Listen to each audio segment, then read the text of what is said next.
chassait les démons, il guérissait les malades, purifiait les lépreux, ressuscitait les morts, faisait entendre les sourds, faisant parler les muets, faisant marcher les paralytiques, libérant tous ceux qui étaient opprimés au nom de Jésus. Et quand il a accompli tout cela, le moment est venu où il devait porter le péché de l'humanité. Chers amis, pour restaurer les choses, parce que l'homme avait perdu son pouvoir, l'homme a perdu son autorité, la condition de l'homme est devenue misérable. Alors Jésus maintenant va porter le poids de nos péchés, il va porter nos maladies, toutes nos infirmités, nos malédictions, et il amène avec lui, et là il vient, parce que le péché est une puissance qui règne dans le cœur de l'homme, qui gouverne sa volonté, à telle enseigne que le bien que l'homme veut faire, il ne le fait pas, le mal qu'il ne veut pas faire, il le fait quand même. Parce que sa volonté est contrôlée, gouvernée par ce pouvoir du mal, et l'oblige à faire le mal. Et depuis ce jour, la nature de l'homme est compliquée, parce qu'il est créé à l'image de Dieu, parfait. Le mal est rentré en lui, sa nature est devenue mélangée, compliquée. C'est pour cela que les hommes n'aiment pas les choses simples et faciles. Les hommes aiment les choses compliquées, parce que leur nature est compliquée. Quand tu lui dis, viens croire en Jésus-Christ, il va te sauver, il dit, ça suffit. Il faut aller voir une femme, une vieille femme, un bout d'homme là-bas dans la brousse, qui va mettre un miroir, qui va allumer le feu, qui va mettre des écorces d'arbres, des plumes d'oiseaux, des peaux de bêtes, qui va commencer à faire des gestes et te regarder et dire, ton affaire là est grave. Mets-moi 100 000 francs par terre et je vais résoudre ça. L'homme aime les choses compliquées, parce que sa nature est compliquée. Mais avec Jésus, c'est simple. Alléluia. Et là, il a porté et il est allé dans le Gethsémani. Pourquoi? Parce que la volonté de l'homme était soumise au pouvoir du mal. Il fallait renverser la chose. C'est pourquoi avec le poids du péché de l'humanité, la Bible dit que tout ce poids était sur lui. Et il a commencé à transpirer. La Bible dit que ses sueurs sont devenues comme des grumeaux de sang.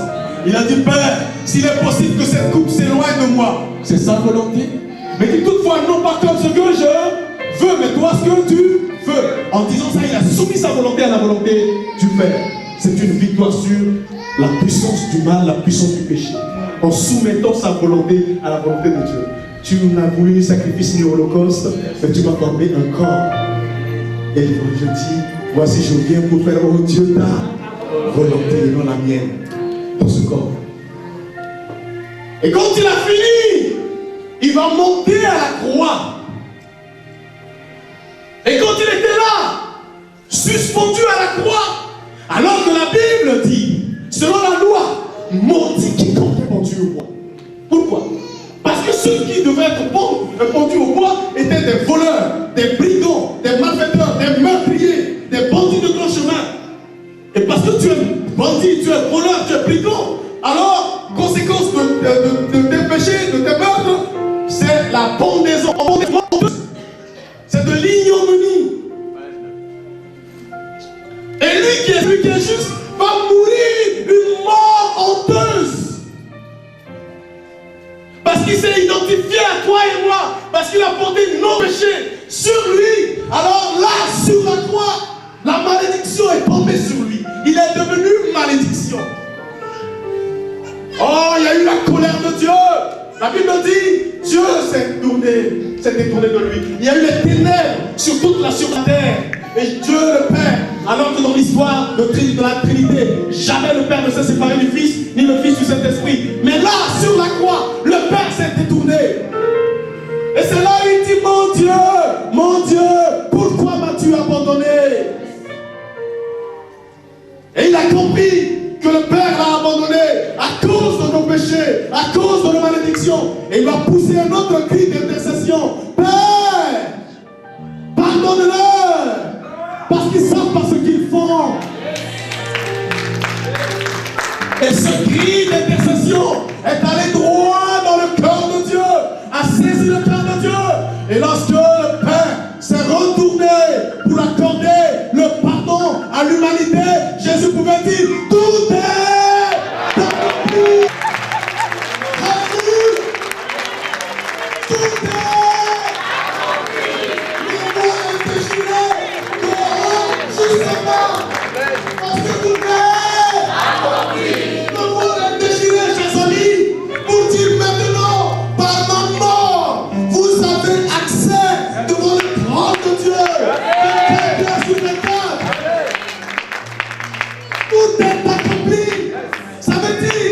Le plan de Dieu pour ton salut est accompli à la croix. Le plan de Dieu pour ta restauration est accompli à la croix. Le plan de Dieu pour ta guérison est accompli. Le plan de Dieu pour ton foyer, pour ton mariage est accompli. Le plan de Dieu pour ta vie professionnelle est accompli. Le plan de Dieu pour ta vie sociale est accompli. Le plan de Dieu pour tous les domaines, tout est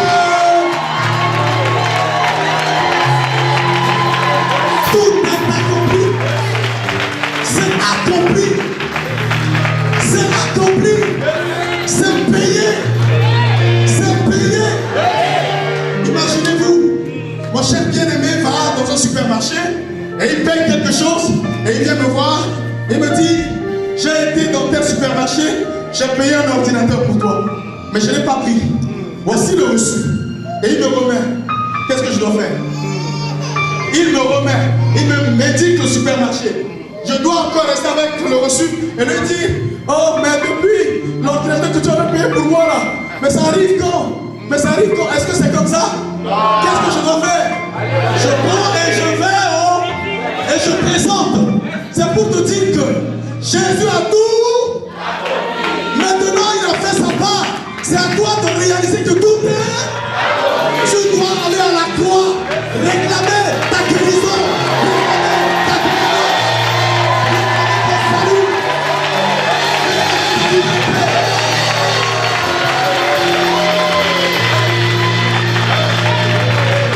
il a payé. C'est déjà payé. Ne vis pas dans l'ignorance. Si tu ignores, le diable te marchera dessus. Mais il a dit, voici, je vous donne le pouvoir de ça veut dire, je vous redonne le pouvoir de dominer. Il a fait de paraphraser la chose.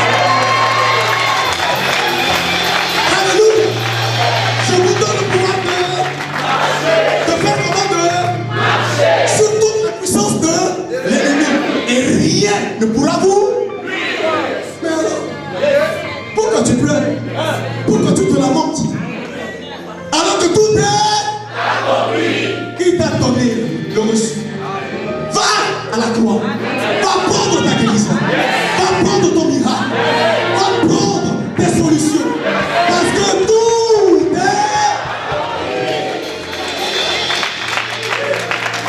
Et là, sur la croix, la Bible dit qu'il a dépouillé. Dites avec moi, le dépouilleur dépouillé. Le diable avait dépouillé l'homme de tout son droit, de son autorité, de sa richesse, de sa santé. Le diable a dépouillé l'homme et a dit à l'homme, adore-moi pour que je te donne. Mais quand Jésus est venu, la Bible dit que lui, par sa mort sur la croix, il a dépouillé. Donc il a pris entre les mains du diable tout ce que le diable avait arraché, il a pris et il a redonné.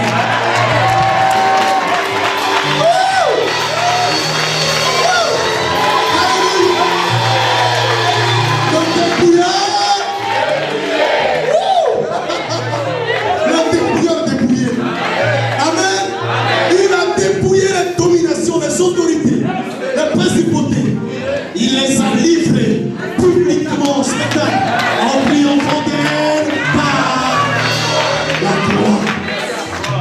Amen. Écoutez-moi maintenant. J'ai besoin d'un frère. Oui, viens, bien aimé. Viens. Tiens-toi comme ça. Fais comme ça. Écarte un peu. Voilà. Là maintenant, parce que tout est accompli. Je vis ici. Dans ce monde de péché, où je suis dominé par l'ennemi, par la maladie, par les problèmes. Maintenant, dans mon tâtonnement, Jésus se présente. Il me dit, je suis le chemin. Dis pas un chemin. Ils n'ont pas un article défini. Je suis le chemin, la vérité et la vie. Nul ne vient au Père que par moi. Condition sine qua non.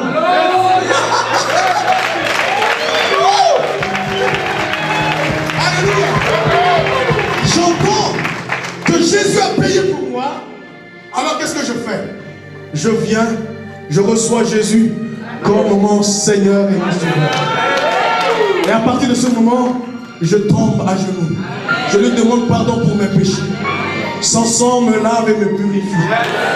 Je m'identifie avec lui dans sa mort. Et après, je m'identifie avec lui dans son ensevelissement.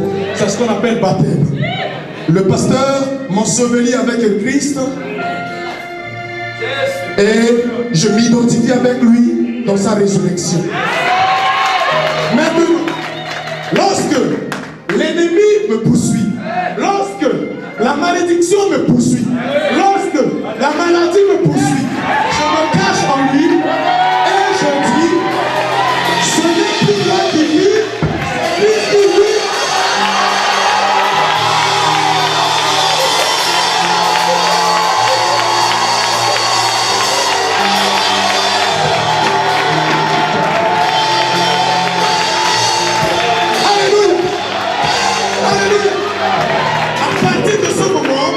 La Bible me dit, si quelqu'un est en Christ, il est une nouvelle, les choses anciennes sont, toutes les choses sont devenues.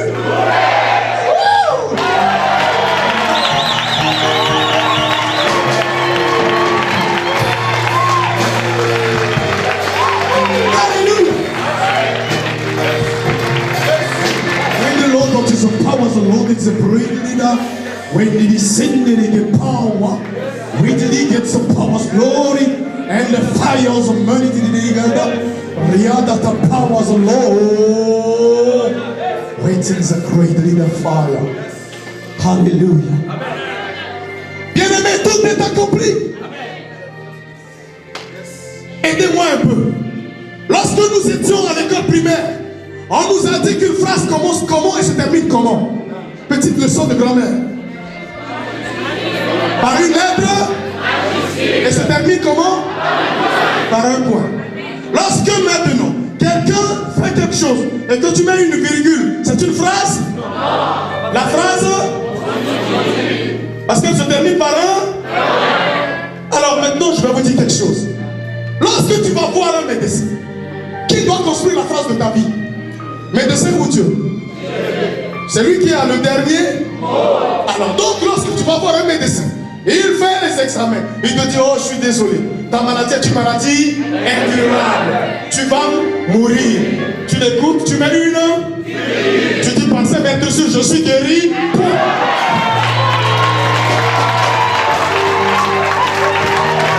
Alléluia. Même si c'est ton père, même si c'est ta mère, même si c'est un sorcier qui te maudit, il dit, aussi longtemps que je vivrai, toi, tu ne réussiras jamais. Je mets quoi? Au nom de Jésus, je réussirai. Toi, tu ne te marieras jamais. Au nom de Jésus, je me marierai. Toi, tu ne travailleras jamais. Au nom de Jésus, je travaillerai.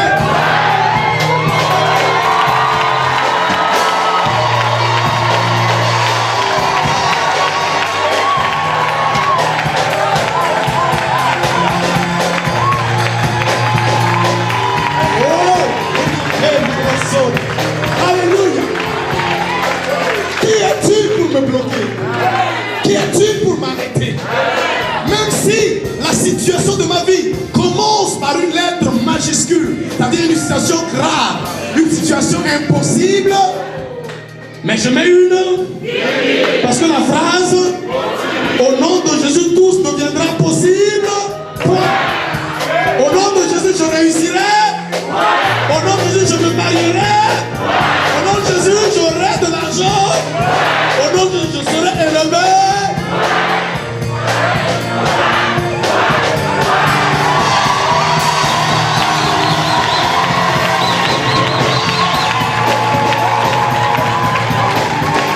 Je vous invite à vous lever. Lève-toi. Et que le chantre vienne nous conduire. Ce soir, c'est toi qui dois proclamer. N'attends pas que le pasteur va te poser les mains, mais réalise que tout est. Et il t'a donné le reçu. Viens à la croix, présente et dis au diable, c'est fini. Parce que le diable, vous savez, c'est comme un match dans un match de football. Tu supportes une équipe, il y a 2 ans ou il y a 3 ans. D'accord? Ton équipe a gagné, a remporté. Après 3 ans, 5 ans, on met le CD de ce match. Tu es devant l'écran. Et tu vois que le 10 de l'équipe adverse prend le ballon. Et il commence à dribbler. Et il dribble. Et il met tout le monde dans le vent. Et il se retrouve les années avec le gardien. Sur l'écran de la télévision, qu'est-ce que tu fais? Tu dis, hey, il m'a marqué. Mais s'il n'avait pas gagné sur le terrain, c'est sur l'écran ici qu'il va marquer le but. Hein? C'est avec moi, non. C'est avec une voix grave, non. Voilà. Il y a plus de 2000 ans, Jésus a vaincu Satan. Il a vaincu le diable. Mais le diable utilise des situations pour effrayer les enfants de Dieu, pour les bébés. Et ils ont peur. Mais si le diable n'avait pas gagné il y a plus de 2000 ans, c'est pas maintenant qu'il va te gagner.